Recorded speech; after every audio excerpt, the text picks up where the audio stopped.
Sachin, Freddy, पूरा area छान मारो। तुम? हाँ साहब। एक बात बताओ, किसी अनजान आदमी को तुमने स्कूल के आसपास कहीं देखा? नहीं साहब। ठीक से याद करो, कोई आदमी जिसके पास बैग हो, कोई ब्रीफकेस हो। नहीं साहब, ऐसा तो कोई आदमी नहीं देखा। स्कूल के अंदर कोई अनजान आदमी तो नहीं घुसा ना? नहीं साहब, स्टूडेंट्स और पेरेंट्स के अलावा अंदर किसी भी इंसान का जाना मना है। और अगर कोई आदमी पेरेंट बन के घुस जाए तो? सर, पेरेंट्स के स्पेशल आई कार्ड होते हैं, हम उसे देख के अंदर छोड़ते हैं। हाँ ठीक है। ये स्कूटर किसका है? नहीं पता साहब। पागल हो क्या? पूछ रहा हूं मैं इतनी देर से।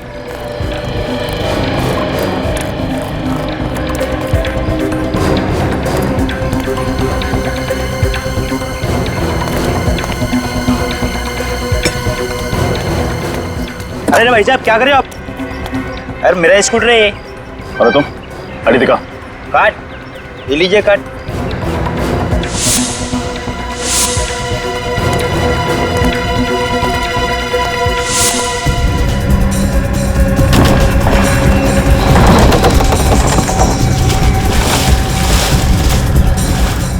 Sir,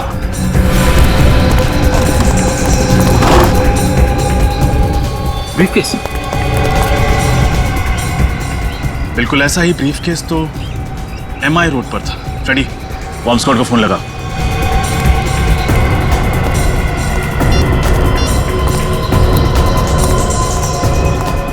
hello, bomb squad. हाँ सर, बॉम्ब डिफ्यूज हो गया है सर। Thank God. हाँ सर, हम लोग पार्क पे पहुंच गए हैं sir. Okay sir. Sachin, Rajat, park खाली करो जल्दी, बॉम्ब ढूंढो। चलिए आप लोग यहाँ से बाहर जाइए, पार्क से बाहर जाइए जल्दी। हटिए आप लोग भी प्लीज। CID इन्वेस्टिगेशन चल रही है, प्लीज जगह खाली कीजिए। खाली कीजिए, खाली कीजिए, पार्क खाली कीजिए जल्दी जल्दी प्लीज।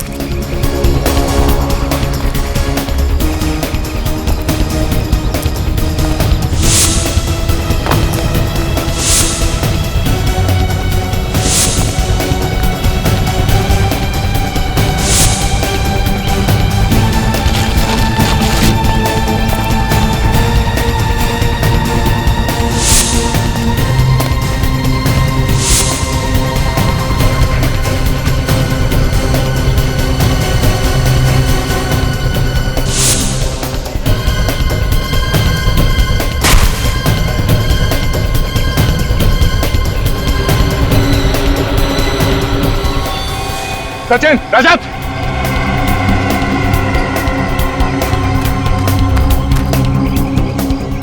ब्रीफकेस, शायद इसी में बॉम्ब है।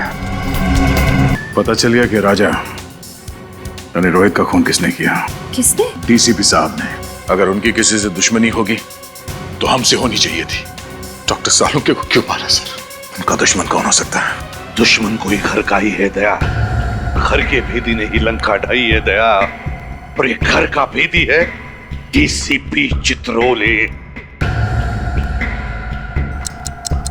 जनार्दन DCP साहब से मिला, DCP साहब के सामने गिड़गिड़ाया और अब DCP साहब की हथेली पर उसने अपनी हथेली रखी। ये हथेली उठाई और ये छाप। कुछ लिखा था क्या जनार्दन के हाथ पर? सर मैं DCP साहब से बात करता हूँ। और हम जनार्दन को ढूंढते हैं। क्या लगता है केडी, DCP चित्रोले ने ये खून किए हैं? अभिजीत, मैं तो अदालत में यही प्रमाणित करने का प्रयास कर रहा था कि वो हत्यारे नहीं है। ये हत्याएं उन्होंने नहीं की कि अचानक उन्होंने अपराध अपने सर ले लिया। बड़े विचित्र पुलिस ऑफिसर है, पूरा केस घुमा कर रख दिया। अच्छे अच्छों को घुमा देता है ये DCP। अगर तुम इस आदमी को अच्छी तरीके से जानते होते तो इसका केस लड़ना तो दूर, इसे अपने पास खड़ा भी नहीं करते। इतना काइया आदमी है ये कि कब क्या कर बैठेगा कुछ पता नहीं चलता। ये जो अदालत में पलटी मारी है ना, अपना गुनाह कबूल कर लिया है, ये बिना बात के नहीं किया है। इसके पीछे कोई ना कोई चाल है केडी, कोई ना कोई चाल है। मतलब जब तक जनार्दन गवाही देने नहीं आया था तब तक तो सब कुछ ठीक चल रहा था। ये सब जो हुआ है जनार्दन की गवाही के बाद ही हुआ है। हाँ, जनार्दन जब DCP साहब के पास जाके रोया उसके बाद ही कुछ हुआ है। करेक्ट। जनार्दन ने DCP के हाथ पे कोई संदेश लिखा था, जिसे पढ़ने के बाद वो घबरा गए और उसके बाद ही उन्होंने अपना बयान बदल दिया था। तुम बिल्कुल ठीक कह रहे हो अभिजीत। वो संदेश ही इस चक्रव्यूह की जड़ है। और वो संदेश क्या था वो सिर्फ जनार्दन बता सकता था, मगर वो तो मर गया। सारा सीक्रेट अपने साथ ले गया, मगर जनार्दन के हाथ से शायद तारिका को कुछ पता चल सकता है, पर तब तक हमें कोई और रास्ता निकालना होगा। अब एक ही रास्ता बचा है। समय बहुत कम है और अदालत अपना निर्णय सुनाए उससे पहले जनार्दन के हत्यारे को ढूंढना होगा। जाएगा कहां वो? उसे तो हम ढूंढ निकालेंगे, बस समय बहुत कम है केडी, समय कम है। अभिजीत, सीआईडी के लिए कोई काम मुश्किल नहीं। हाँ तारिका। सर, जितनी कोशिश करती हूँ काम में मन लगाने की, उतनी ज्यादा सालों के सर की याद आती है। देखो तारिका, मैं तुम्हारा दुख समझ सकता हूँ। वैसे सालुंके मेरा भी सबसे करीब दोस्त था। उसके जाने का दुख तो मुझे भी है। इसका मतलब ये नहीं कि मैं अपनी ड्यूटी नहीं करता। ड्यूटी तो करनी चाहिए, है ना? वैसे बहुत बुरी तरह से मारा है जनार्दन को। बड़ी खौफनाक मौत हुई है इसकी। हाँ सर, इसकी बॉडी पर मल्टीपल फ्रैक्चर्स हुए हैं। इसके सीने की रिब गेज, कंधे की हड्डी सब टूट चुकी है। इसका चेहरा भी बुरी तरह से कुचला गया है। सर, मुझे लगता है इसे मारने के लिए इसके ऊपर ट्रक या बस चलाई गई होगी। ट्रक या बस से कुचल दिया है? अगर खुनी जनार्दन की मौत एक एक्सीडेंट दिखाना चाहता था तो फिर उसने जनार्दन की लाश को उस वेयरहाउस में क्यों छुपाया? वेयरहाउस में क्यों? ये बात कुछ हजम नहीं हो रही है। सर, हाँ। इसके हथेली पर ये जो कुछ लिखा हुआ है ना? क्या लिखा है डॉक्टर तारिक का? एक मिनट, अभी बताती हूँ।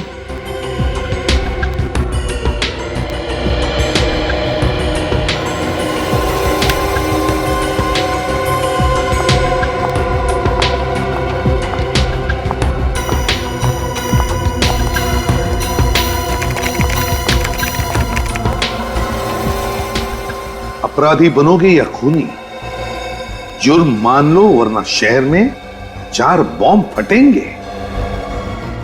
अपराधी बनोगे या खूनी, जुर्म मान लो वरना शहर में 4 बॉम्ब फटेंगे। जुर्म मान लो वरना शहर में 4 बॉम्ब फटेंगे। माय गॉड, तो ये बात है। इसीलिए डीसीपी चित्रोले ने जुर्म कबूल कर लिया, इसी धमकी की वजह से। लेकिन सर, अब हम 4 बम तक पहुंचेंगे कैसे? निखिल, जनार्दन की लाश खूनी ने उस वेयरहाउस में छुपा दी।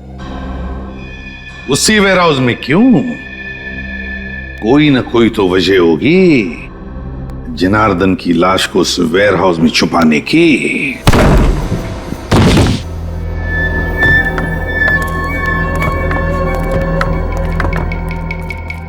कमाल है, गोडाउन में सामान भरा पड़ा है, मगर ना कोई चौकीदार ना कोई सुपरवाइजर। किसी ना किसी को तो होना चाहिए था यहाँ पे। सर, जब जनार्दन की लाश यहाँ से मिली थी तब भी यहाँ कोई नहीं था। सचिन, एक काम करो, बगल में जो गोडाउन है वहां के चौकीदार को लेके वहां पे। कोई ना कोई वजह जरूर होगी जो उन अपराधियों ने जनार्दन की लाश को यहाँ पे लेकर आया। रजत, ढूंढो करो सर।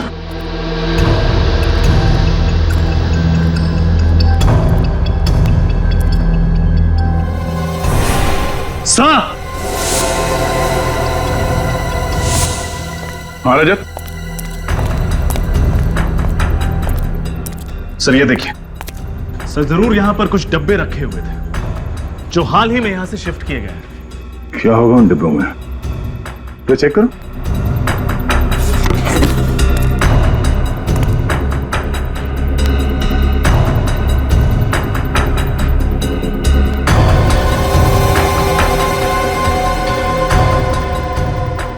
सर, हाँ? इसमें तो बस नॉर्मल सामान है, कुछ खास नहीं। और जो बॉक्सेस यहां से ले जाया गया उसमें नॉर्मल सामान नहीं था, आरडीएक्स था।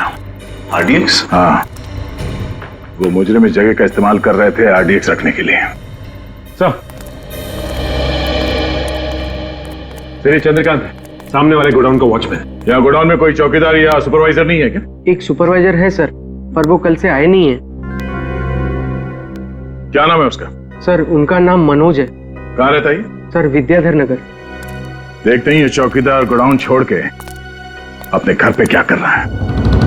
क्या 2 दिन से मनोज जी घर पे नहीं आए? नहीं, चिंता से तो मेरी जान ही निकली जा रही है। पता नहीं वो किस हाल में होंगे, ठीक भी होंगे या नहीं नहीं, आप हौसला रखिए, आपके पति जल्द ही घर वापस आ जाएंगे। अच्छा आप ये बताइए, क्या वो किसी जनार्दन नाम के आदमी को जानते थे? जनार्दन? नहीं तो, ये नाम तो उनके मुंह से कभी सुना ही नहीं।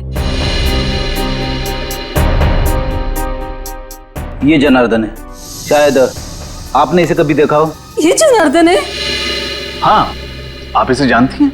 हाँ, पिछले हफ्ते ये आदमी हमारे घर के सामने फोटो ले रहा था। फोटोज? किसकी? पता नहीं, मनोज पूछने गए तो कहने लगा कि मैं फ्रीलांस फोटोग्राफर हूँ और शौक के लिए गली मोहल्लों के फोटो निकाल रहा हूँ। सर मुझे तो लगता है कि ये जनार्दन मनोज के घर की जासूसी कर रहा था।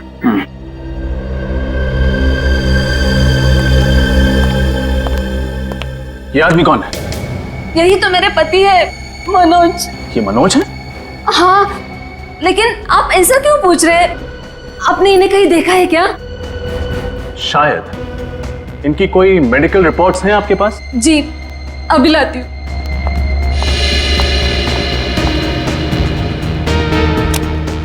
इस फोटो में जो आदमी है, अगर ये मनोज है तो फिर वो डीसीपी साहब के घर पे साळुंखे की लाश। साळुंखे की लाश डीसीपी साहब के घर पर कैसे? साळुंखे, डीसीपी, ये मनोज और साळुंखे। माय गॉड, अब पता चला रजत क्यों चौंक गया था मनोज का फोटो देखकर। ये मनोज और साळुंखे, मनोज और साळुंखे एक ही कद के, एक ही रंग के हैं। ये देखो। सर मतलब जनार्दन कहीं इसलिए तो मनोज की जासूसी नहीं कर रहा था ताकि साळुंखे सर की जगह मनोज को। हाँ पूर्वी, ऐसा ही हुआ है, ऐसा ही हुआ है। किडनैपर्स ने सिर्फ मनोज का इस्तेमाल नहीं किया, बल्कि उसे किडनैप करने के बाद उसके वेयरहाउस में आरडीएक्स रखना शुरू कर दिया। आरडीएक्स रखना तो कहीं ऐसा तो नहीं कि मनोज को किडनैप करने के बाद उसका खात्मा कर दिया, मनोज को मार दिया? तो फिर अगर मनोज को मार दिया तो क्या साळुंखे जिंदा है? हाँ, जरूर साळुंखे अभी भी जिंदा है। और सब इसका डीएनए, उंगलियों के निशान सब डॉक्टर साळुंखे से मैच करते हैं।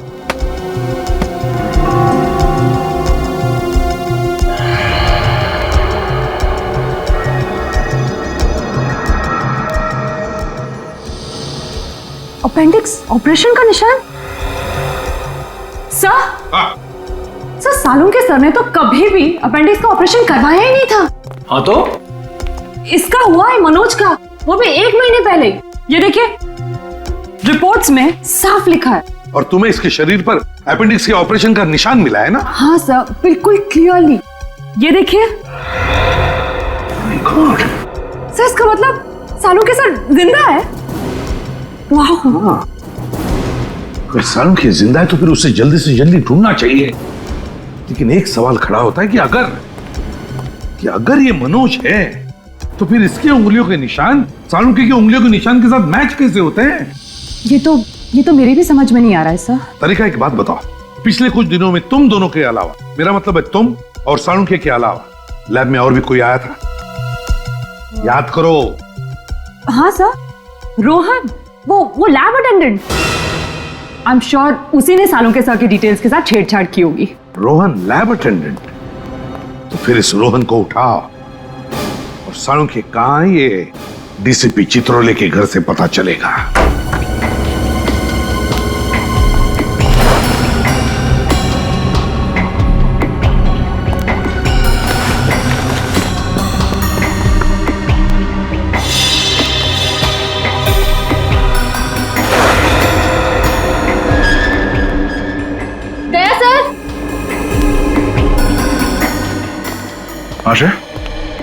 सर खिड़की का कांच टूटा हुआ है, मुजरिम यहीं से अंदर आया होगा।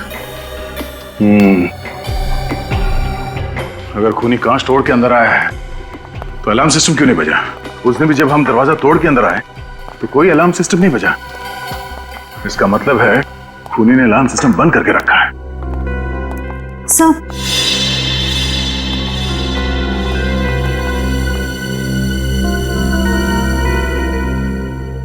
अलार्म बंद है।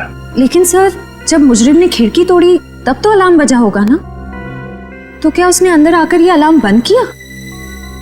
एक बार अलार्म सिस्टम बच जाए तो उसे बंद करने के लिए इसमें पासवर्ड डालना पड़ता है। लेकिन सर ये पासवर्ड तो सिर्फ डीसीपी सर जानते होंगे, तो फिर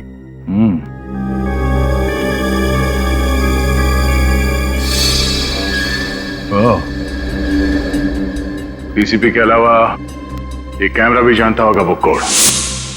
इस कैमरे के जरिए खूनी को वो पासवर्ड के बारे में पता चल गया जब डीसीपी साहब ने वो पासवर्ड इस अलार्म में डाला। लेकिन सर इस कैमरा की फुटेज उस मुजरिम तक कैसे पहुंची होगी? सर हो सकता है उस मुजरिम ने यहाँ कहीं आसपास ट्रांसमीटर छुपा रखा हो। हाँ, ट्रांसमीटर होना चाहिए आसपास। तो खिड़कियों के आसपास देखो। यस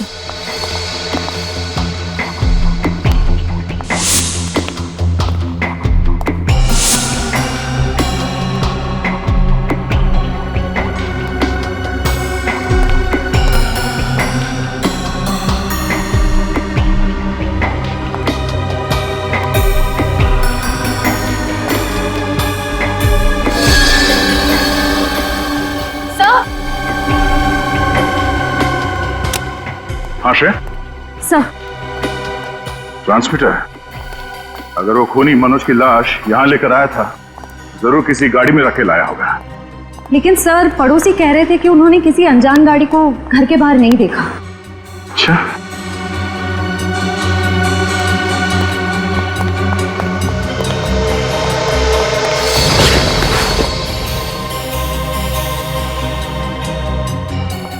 इस न्यूज़पेपर वाले ने जरूर कुछ देखा होगा।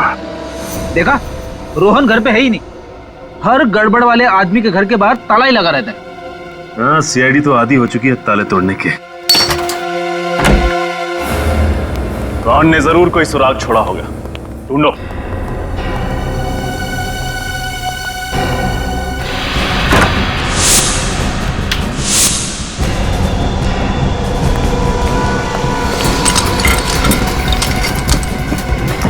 सचिन, फ्रेडे!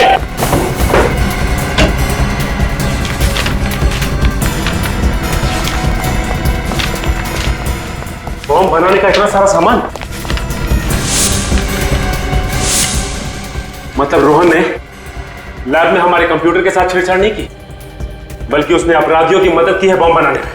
हाँ, और ये बॉम्ब बहुत ताकतवर है। ये देखो, आरडीएक्स का इस्तेमाल किया गया है इन्हें बनाने में। मुझे तो बड़ी घबराहट हो रही है। अगर जल्द से जल्द रोहन को पकड़ा नहीं गया तो न जाने कितने मासूम लोग इस बम का शिकार हो जाएंगे। सब कुछ नहीं होगा फ्रेड, रोहन को हम जरूर पकड़ेंगे और बॉम्ब्स मिलने के पहले पकड़ेंगे।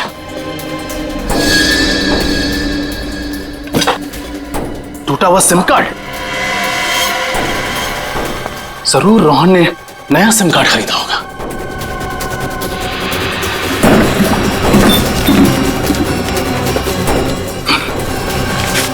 दुकान की पर्ची, इसका मतलब है रोहन ने जरूर नया नंबर इसी दुकान से खरीदा होगा। Vikram mobile and communications, bungalow number 32, Kailash road, civil lines. वहाँ अखबार आप ही डालते हो ना? जी हाँ सर, वो तो डीसीपी चित्रोले साहब का घर है ना?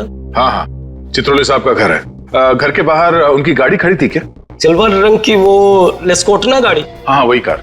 नहीं साहब, उनकी गाड़ी वहाँ नहीं खड़ी थी और घर पर ताला लगा हुआ था, इसलिए मैं पेपर बाहर डाल के चला गया था। अच्छा, किसी और की गाड़ी खड़ी थी उनके घर के बाहर? हाँ साहब, घर के बाहर दो गाड़ियाँ खड़ी थी। एक ब्लैक कलर की थी एल्सो ब्रांड की, और दूसरी थी व्हाइट कलर की वैन।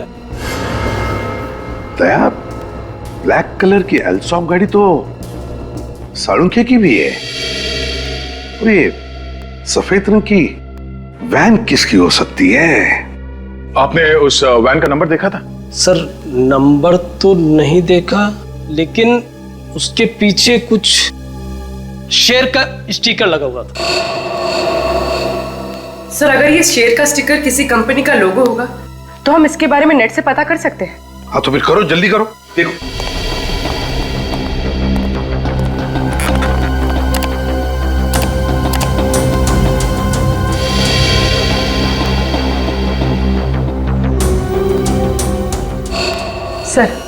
सर ये है सारे लोगो। आओ दिखाओ जरा कौन सा स्टिकर था। देखो ये सारे लोगोज है। ये वाला सर। Diwan fashion house. पूर्वी काम करो, इस दीवान फैशन हाउस में फोन करके पूछो कि उनके पास कोई सफेद रंग की डिलीवरी वैन है क्या जिसके ऊपर ये ऐसा स्टिकर है। आप जा सकते हैं। Thank you. दया, ये दीवान फैशन हाउस की गाड़ी का,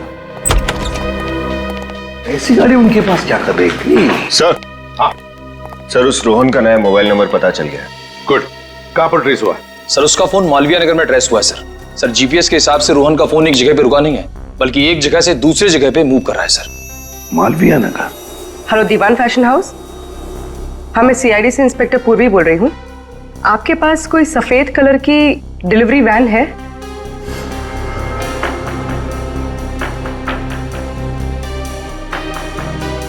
थैंक यू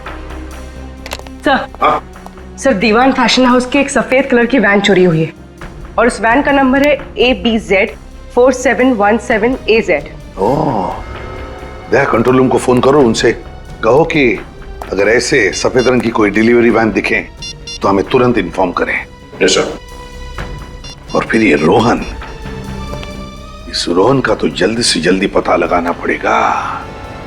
शायद ये सारे बॉम्ब्स उसी के पास है।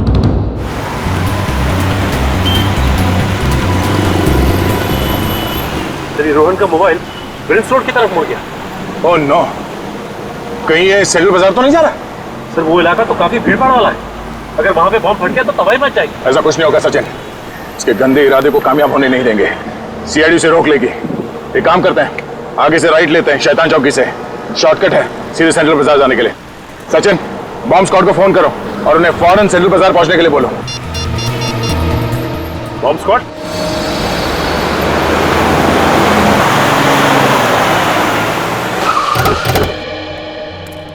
यहीं से आ रहा है? हाँ सर, सिग्नल तो यही बता रहा है सर। कहाँ पर? यहाँ से सामने।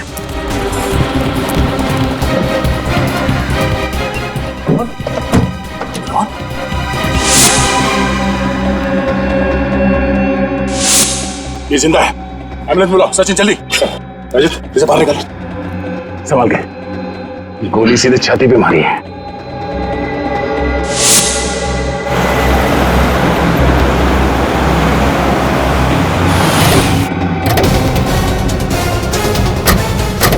देखो यहाँ पर गाड़ियां हैं, हो सकता है दीवान फैशन हाउस की गाड़ी इसी में हो। देखना जरा, चौकन्ना रहना। सर आप पूरे गए? हाँ संभाल के।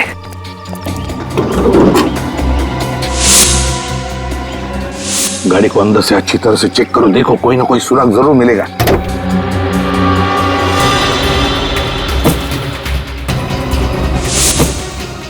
सर। हाँ क्या हुआ? सलाश। इसके कपड़ों से तो लगता है ये इसी वैन का ड्राइवर है। सर लगता है ये मुजरिम उन सभी लोगों को मार रहा है जिन्होंने उसका साथ दिया। हाँ पूर्वी, इसीलिए तो रोहन को भी गोली मारी उसने। सर इसकी जेब में कोई आईडी तो नहीं, बस ये मोबाइल फोन है। दीवान फैशन हाउस का नंबर, ये कोई कांटेक्ट नंबर नहीं है। अरे फोन रिकॉर्ड्स में इनकमिंग आउटगोइंग कुछ भी नहीं।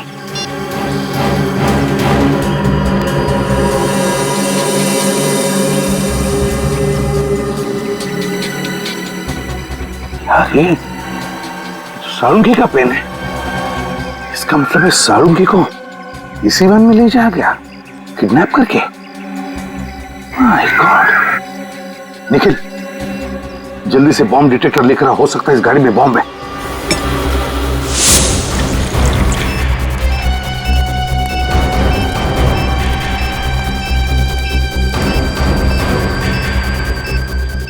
गाड़ी के के नीचे भी नहीं, गाड़ी के अंदर भी नहीं है, तो फिर कहाँ है? सिग्नल तो आ रहा है, सिग्नल बढ़ते जा रहा है, इनके आसपास से आवाज आ रही।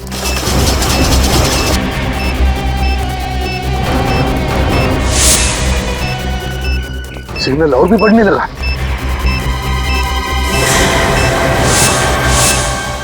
ये बैग इनके घोड़े से।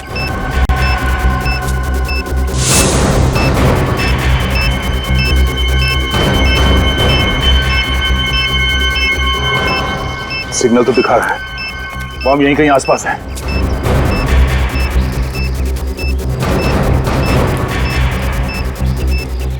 बॉम्ब इसी बैग में है। लोगों को हटाओ यहाँ से, खाली करो जगह को। सब लोग पीछे। भाई साहब, इधर सीआईडी इन्वेस्टिगेशन चल रहा है, आपकी जान को खतरा है। चलिए बाहर बाहर प्लीज। एक्सक्यूज मी, आप लोग भी चलिए प्लीज, आपकी जान को खतरा है। चलिए प्लीज प्लीज जाइए। इसी में बॉम्ब है, इसी में। ब्रीफ केस आपकी है? No sir. आप दोनों में से किसी की है? नहीं सर, काफी देर से यहाँ पे पड़ा है। आप में से किसी की ब्रीफ केस है या किसी ने छोड़ी है इधर?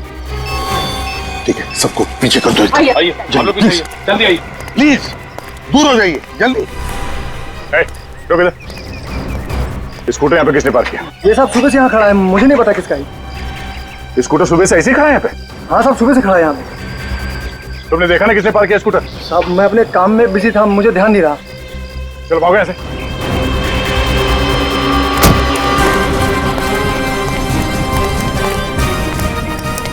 नाम लिखी सर, बॉम्ब से राइट सर। विकी, बहुत क्रिटिकल सिचुएशन है, हमारे पास टाइम बहुत कम है। इस बैग में बॉम्ब है, जल्दी से डिफ्यूज करो उसे। लेकिन सर, इस ब्रीफकेस के कोड तो लॉक है। नंबर लॉक खोल कर देखते हैं, खुलता है क्या?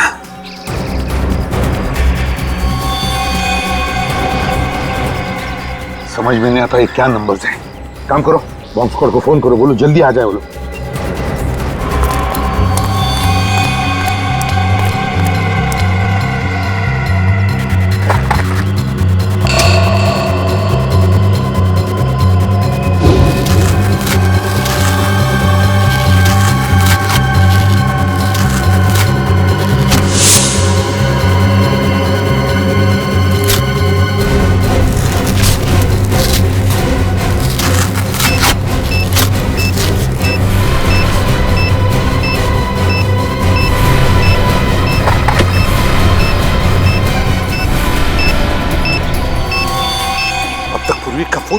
तो मैंने बॉम्ब स्क्वाड वाले से बात की, वो कह रहे कि आधा घंटा और लगेगा होने में। और आधा घंटा? देखिए आधा घंटा बहुत लेट हो जाएगा। बताइए बॉम्ब डिफ्यूज कैसे करना है? हाँ, मैं एसीपी प्रद्युम्न बोल रहा हूँ। एक मिनट, स्पीकर फोन ऑन करो जल्दी।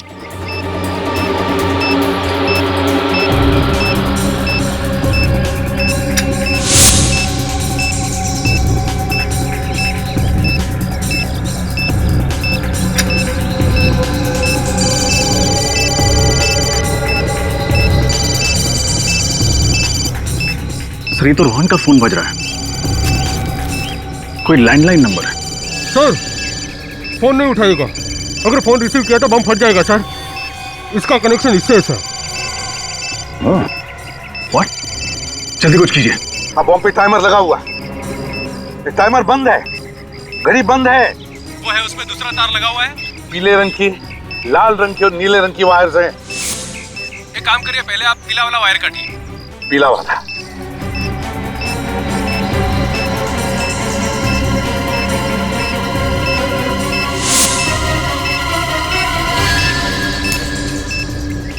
देखिए पीली वायर कट चुकी है। अब बताइए आगे क्या करना है, जल्दी बताइए प्लीज। ये तो वैन के ड्राइवर का फोन है। यहाँ तो टाइमर शुरू हो गया है। फोन रिसीव मत करना, अगर रिसीव किया तो बॉम्ब फट जाएगा। हेलो, सुन लिया आपने? बॉम्ब एक्टिवेट हुआ है सेल फोन के जरिए। अब क्या करें हम? 7 सेकंड बचे।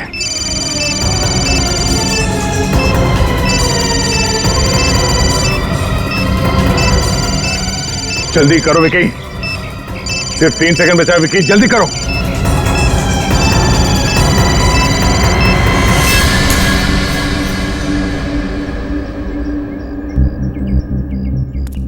एक बॉम्ब को तो फटने से रोक लिया, न जाने बाकी के बॉम्ब्स कहां रखे हैं।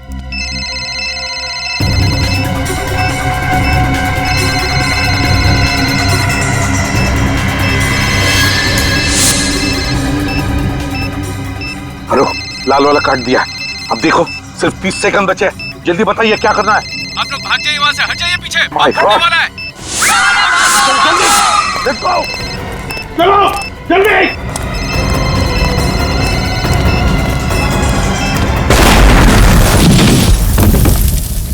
रोहन का होश में आना हमारे लिए बहुत जरूरी है। वही बता सकता है वो बाकी 2 बॉम्ब्स कहां पर फिट किए गए हैं। सर उस लैंडलाइन नंबर का पता चल गया जिससे उन बॉम्ब्स का टाइमर चालू किया गया था। किसका नंबर है? सर एक पीसीओ है प्रीतमपुर इलाके में। मैंने पीसीओ के मालिक से पूछताछ की, लेकिन उसे तो बॉम्ब्स के बारे में कुछ भी नहीं पता। उसे भी कुछ नहीं पता? या तो रोहन बेहोश है, फिर प्रीतमपुर के पीसीओ वाले को बॉम्ब्स के बारे में कुछ पता नहीं, तो फिर ऐसी कौन सी कड़ी है जो हमें उन बॉम्ब्स तक पहुंचा सकती है? सर शायद डॉक्टर सालुंखे हमें कुछ बता सके। हाँ, सालुंखे बता सके। अगर हम सालुंखे तक पहुंच गए ना, तो सालुंखे हमें जरूर उन 2 बॉम्ब्स के बारे में बता सकेगा। सर एक ऐसा सुराग पता चला है जिससे शायद हम लोग डॉक्टर सालुंखे तक पहुंच सकेंगे। कैसा सुराग? सर मैं दीवान फैशन हाउस जा रहा हूँ। वहाँ के मैनेजर ने मुझे बताया कि वहाँ से निकलने से पहले उस कार्गो वैन ने 12,500 किलोमीटर की दूरी तय की थी। और जब हमें वैन मिली तब कितनी चली थी? Sir 12,550 kilometre. मतलब वैन फैशन हाउस से निकलने के बाद 50 किलोमीटर चली थी। और सर ये वैन हमें जहां पर मिली है वहां से फैशन हाउस की दूरी लगभग 30 किलोमीटर है। तो मतलब वैन 20 किलोमीटर ज्यादा चली है। तो इसका मतलब है जहां पर वैन मिली थी वहां से 10 किलोमीटर के दायरे में ही सालुंखे को कहीं पर बंदी करके रखा है। और ये जगह जरूर किसी बीच के आसपास है, क्योंकि वैन के टायर से और ड्राइवर के जूते से हमें रेत मिली है। जरा मैप दिखाओ। Yes sir.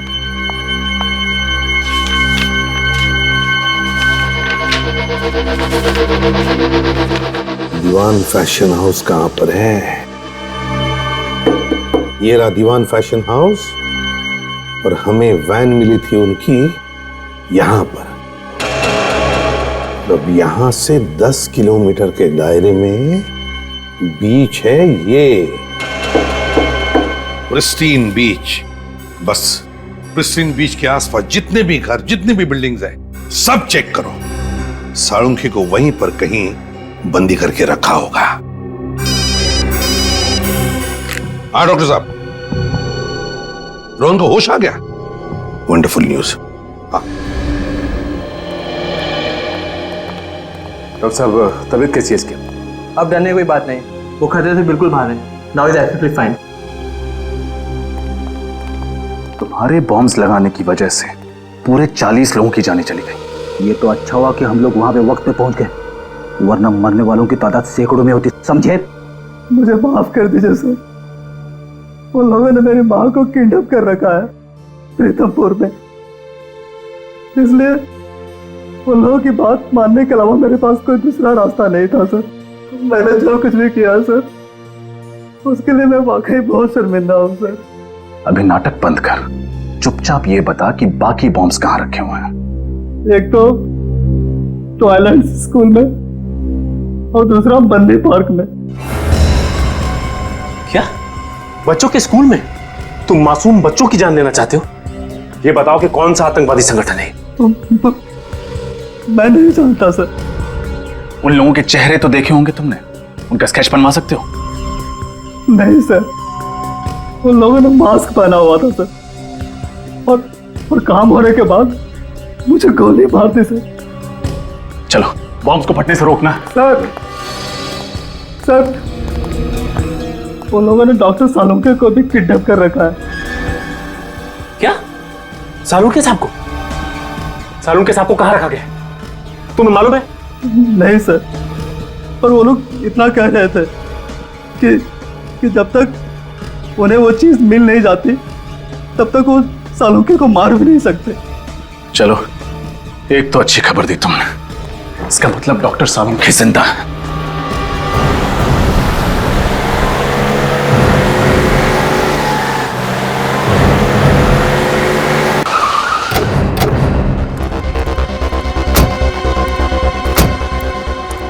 सचिन, फ्रेडी, पूरा एरिया छान मारो। तुम? हाँ साहब। एक बात बताओ, किसी अनजान आदमी को तुमने स्कूल के आसपास कहीं देखा? नहीं साहब। ठीक से याद करो, कोई आदमी जिसके पास बैग हो, कोई ब्रीफकेस हो। नहीं साहब, ऐसा तो कोई आदमी नहीं देखा। स्कूल के अंदर कोई अनजान आदमी तो नहीं घुसा ना? नहीं साहब, स्टूडेंट्स और पेरेंट्स के अलावा अंदर किसी भी इंसान का जाना मना है। और अगर कोई आदमी पेरेंट बन के घुस जाए तो? सर, पेरेंट्स के स्पेशल आई कार्ड होते हैं, हम उसे देख के अंदर छोड़ते हैं। हाँ ठीक है। ये स्कूटर किसका है? नहीं पता साहब। पागल हो क्या? पूछ रहा हूं मैं इतनी देर से।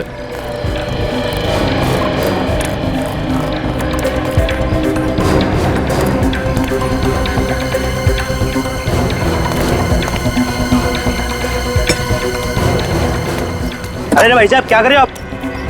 अरे मेरा स्कूटर है ये। अरे तुम गाड़ी दिखा। काट, ले लीजिए काट।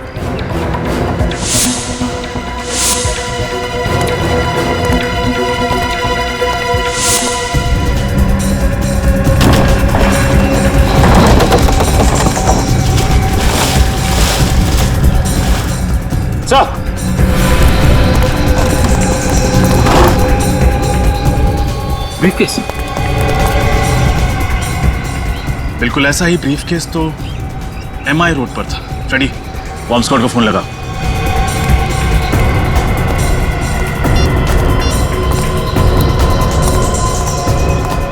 Hello, bomb squad.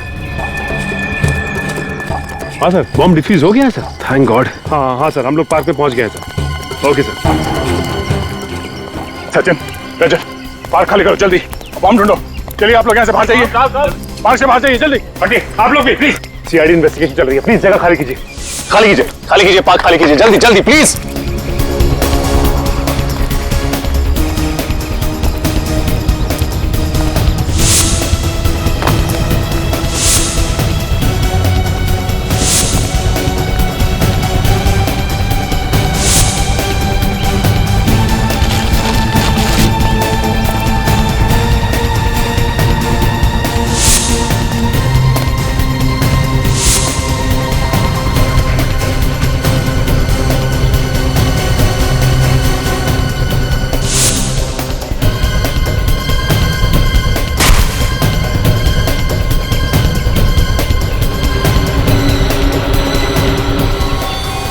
सचिन, रजत,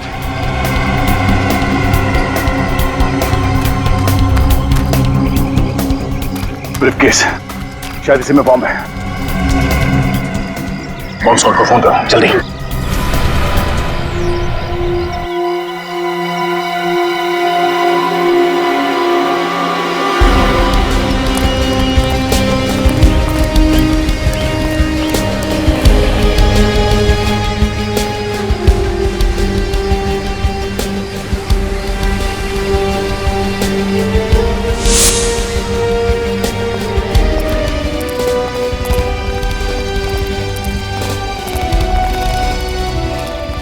ये आखिरी बंगलो बचा हुआ है। टायर मार्क्स देखा था?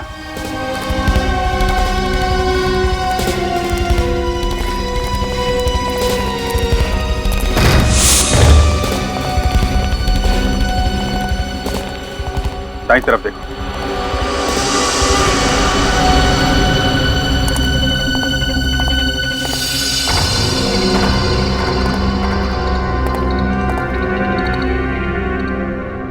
खून?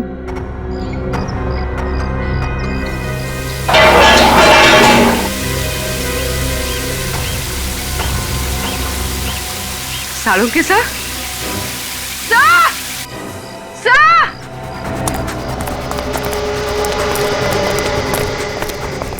क्या हुआ पूर्वी? सर ये देखिए। ओह माय गॉड, डॉक्टर साहब, डॉक्टर साहब।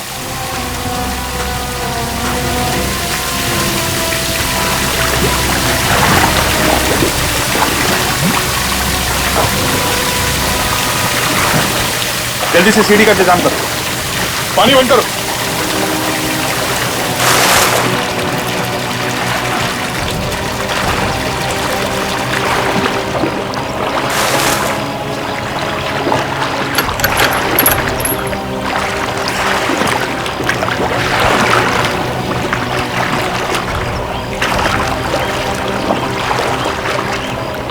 जरा संभाल के ऊपर।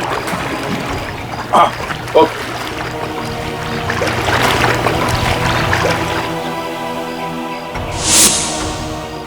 डॉक्टर साहब, पूर्वी जल्दी हॉस्पिटल में फोन करो।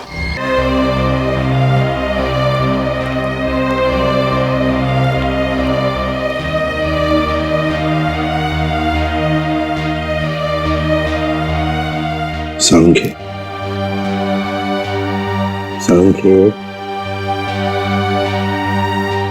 अबे तू तो जिंदा है। कहा था ना मैंने, इतनी जल्दी शहीद नहीं होने दूंगा मैं तुझे। बचा लिया, समझे, बचा लिया। अबे हंसता क्या है, बोल सकता है क्या? चल कोई बात नहीं, लिख के बता क्या क्या जानता है उस मुजरिम के बारे में।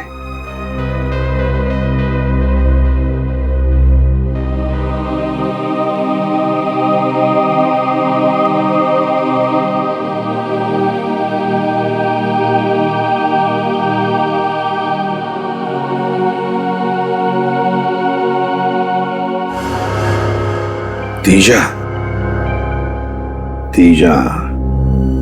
डीसीपी सर का पुराना दुश्मन। रजत, इस तीजा की कुंडली निकालो।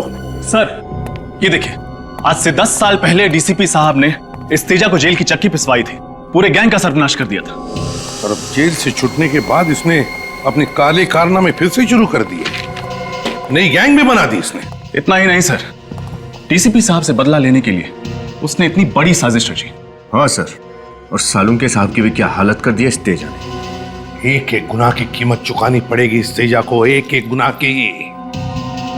सालुंके बता रहा था ना कि जहां पर उसे बंद करके रखा था वहां पर उसने इंडस्ट्रियल सायरन की आवाज सुनी थी। हाँ सर, उन्होंने ये भी बताया था कि डीसीपी साहब के घर से वहां तक पहुंचने में तकरीबन आधा घंटा लगता है। एक मिनट, डीसीपी साहब के घर से आधे घंटे की दूरी पर तो सिर्फ एक ही इंडस्ट्रियल एरिया है, Narayani industrial area. Narayani industrial area, तो फिर इस तेजा के गुनाहों का महल इस नारायणी इंडस्ट्रियल एरिया में ही है।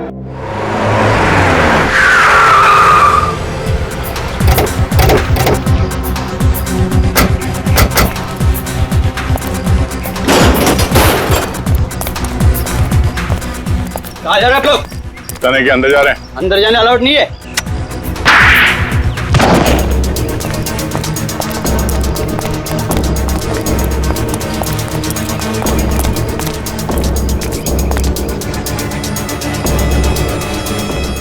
संभाल के, पता नहीं कितने लोग हैं अंदर।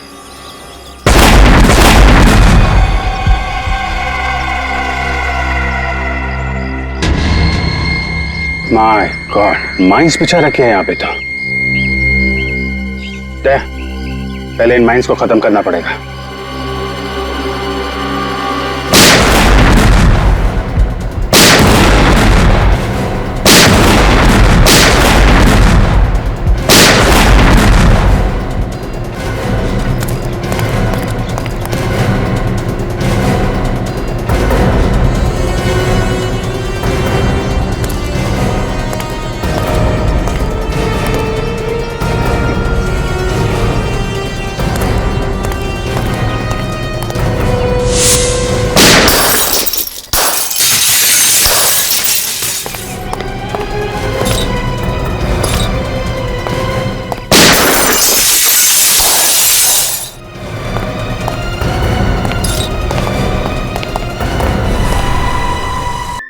शेर की गुफा में तुम्हारा स्वागत है।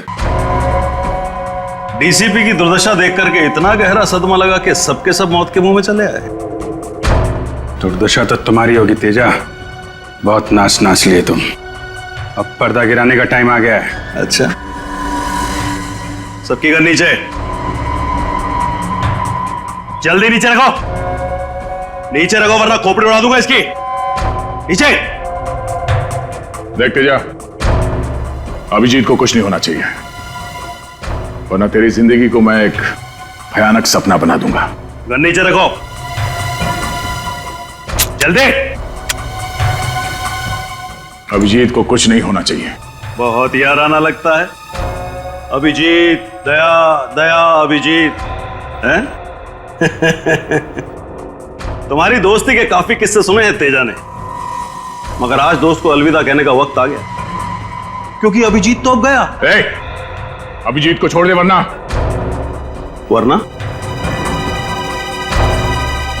वरना क्या? तेरे इस अभिजीत को ऐसी जगह गाड़ूंगा कि जिंदगी भर ढूंढता रह जाएगा, फिर भी उसका कंकाल नहीं मिलेगा। तेरा वो डीसीपी जेल में सड़ेगा और तुम दोनों शमशान में।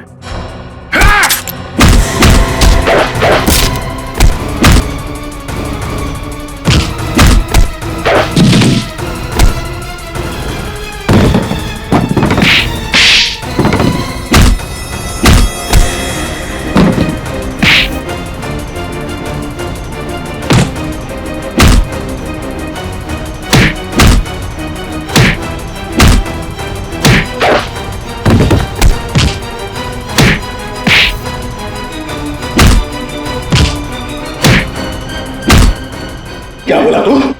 अभिजीत का कंकाल बनाएगा तू? हलवा है क्या? छोड़ दो मुझे, जाने दे। पहले दर्शन तो कर ले अदालत का। 6 साल पहले मुझे सालुंके की गवाही और डीसीपी चित्रोले की सलाह पर मुझे इस शहर से तड़ीपार कर दिया गया था, अपने परिवार से दूर, अपने धंधे से दूर।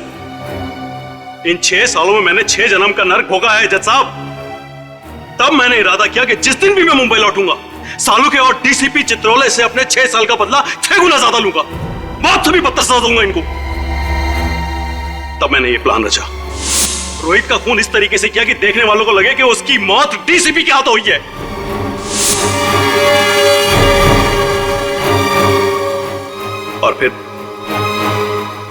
और फिर जब सालुंके डीसीपी के घर पर पहुंचा तो उसके निकलते मैंने उसे भी अगवा कर दिया।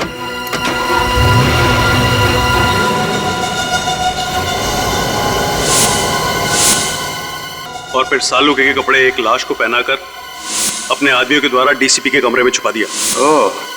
उसका चेहरा इस कदर बिगाड़ दिया कि देखने वाले पहचान नहीं सके कि वो कौन है।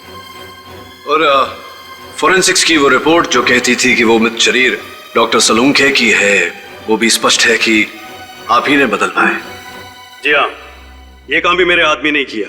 कंप्यूटर टेक्नीशियन के भेस में जाकर बड़ी चालाकी से उसने सालुंके के डेंटल, डीएनए और ब्लड रिकॉर्ड्स उस लाश के रिकॉर्ड्स के साथ में बदल दिए।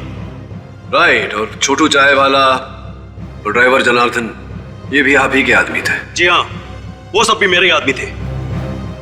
मैं डीसीपी चित्रोले की बाकी की जिंदगी सलाखों के पीछे देखना चाहता था और सालुंके को अपने पास में कैद रख करके घुट-घुट करके मौत देना चाहता था, लेकिन तुमने और सीआईडी ने मिलकर के सब बर्बाद कर दिया। Sorry about that. One who lives by the gun dies by the gun. Teja, जो व्यक्ति बर्बादी को पालता है उसका अंत भी बर्बादी ही होती है। The defense finally rests your hand. यह अदालत मुजरिम तेजा को अंडर कवर ऑफिसर रोहित और ड्राइवर जनार्दन के कत्ल के जुर्म में दोषी पाते हुए दफा 302 के तहत उम्र कैद की सजा सुनाती है और डीसीपी चित्रोले को इस केस से बाइज्जत बरी करती है। The case is closed.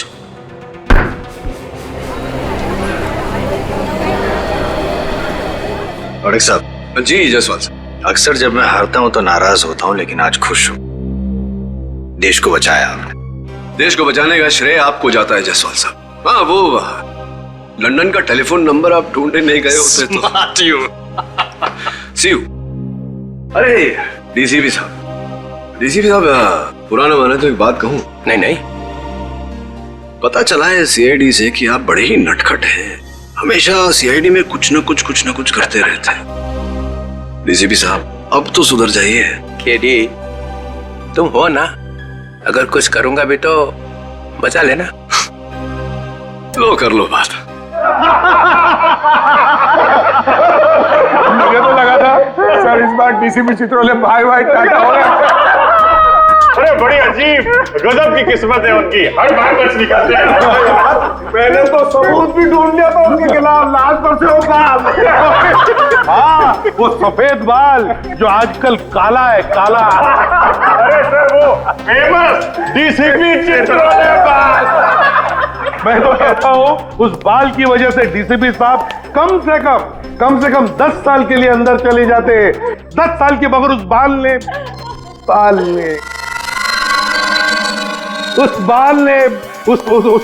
ने डीसीपी साहब की इज्जत बचा ली, मालूम है? अरे मैं तो बोलता हूँ कि ये बाल फोरेंसिक लैब में रखना चाहिए ताकि सारे स्टूडेंट देख सके। अरे क्या बात कर रहे हैं सर, डीसीपी साहब का बाल लैब में? अरे उनका बाल तो सर म्यूजियम में रखना चाहिए। अरे अभिजीत, मैं ये कह रहा हूँ कि देखो, अगर वो बाल म्यूजियम में रखोगे तो सारे स्टूडेंट को याद दिलाता रहेगा कि डिटेक्शन कैसे किया जाता है। डिटेक्शन कैसे किया जाता है, डीसीपी साहब ने डिटेक्शन कैसे किया। सर कैसी बातें कर रहे हैं सर, डीसीपी और डिटेक्शन। सर उनके नाक के नीचे हाथ नहीं बैठ जाएगा ना तो भी उन्हें पता नहीं चलेगा। ऐसा ये निखिल बता रहा था सर। मैंने सिर्फ बोला कि ऐसी बातें मुंह से निकालने से पहले 10 बार सोच लिया कर, मगर सर कुछ नहीं दिखता। अरे ये बात निकल गया, ये रजत भी बोलेगा, हाथी नहीं दिखता उनको।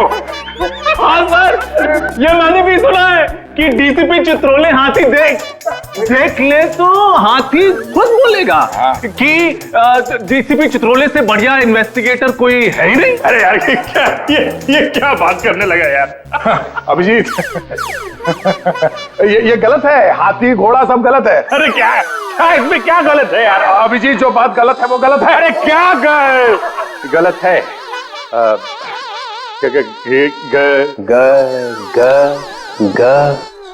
ग से गधा।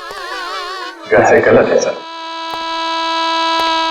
मुझे हाथी घोड़ा दिखाई नहीं पड़ता है। सर मैं तो आपकी टीम में हूँ सर। क्या? नहीं सर, आपकी टीम में हूँ।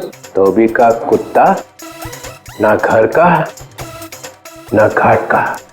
नहीं सर, वो तो हमने तो आपको बचाने के लिए एड़ी चोटी का जोर लगा दिया सर, दिन रात डिटेक्शन किया, वो सुराग ढूंढ के निकाला सर।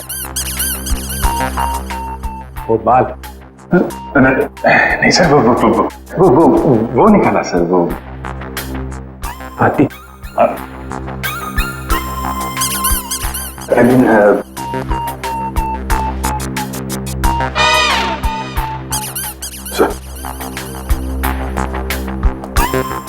मेरा बाल म्यूजियम में जाएगा। हाँ सर, यस सर, म्यूजियम में पढ़ाने के लिए, देश की सेवा में। देश की सेवा? मेरे बाल से देश की सेवा होगी। हाँ सर, ऑफ कोर्स।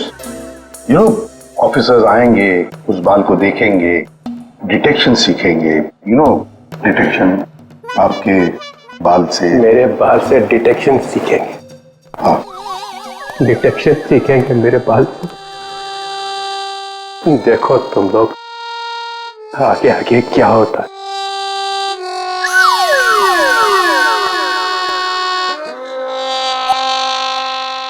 जाते जाते भी टेंशन दे गया है।